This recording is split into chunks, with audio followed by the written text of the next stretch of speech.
Assalamualaikum warahmatullahi wabarakatuh. My name is Mima Azusari, and I will explain about how to make a complaint and how to respond to complaints.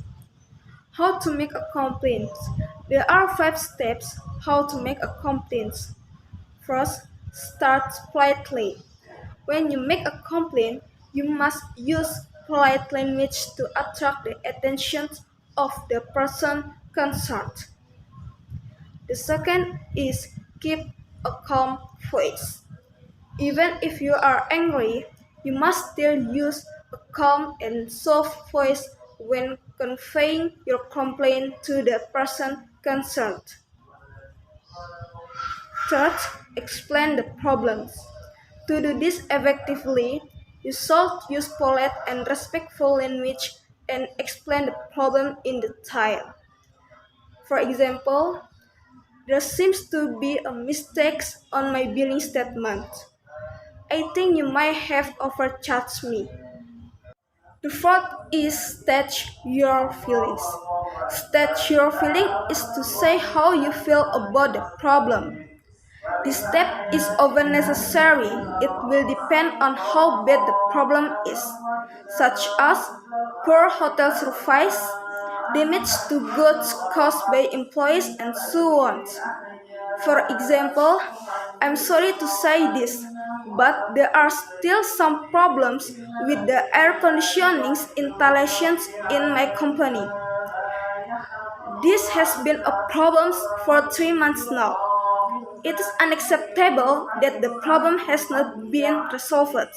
And the last step is ask for actions. Ask for action to be taken on the problems. And you can use indirect questions to ask for actions. For example, would it be possible to reimburse me? Is there any chance you could turn the heat up? And next, how to respond to complaints. There are 4 steps how to respond to complaints. First, listen. Your customer is angry. It is not fun, but it is necessary to listen. We have several ways to show we are listening. We can use small words and sound to acknowledge their problems, such as I understand, yes, I see. And you can follow up these words and filler sounds with these questions and comments to get the detailed problems.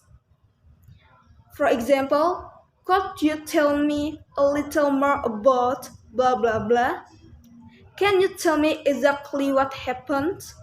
The second is apologies. This is the most important step. Your customers want an apology more than anything.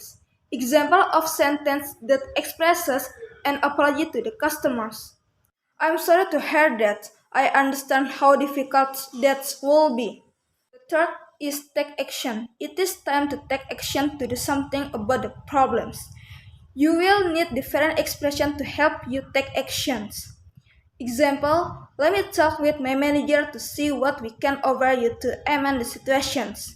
Would it be okay if I call you back a few hours with the solutions? The last step is follow up.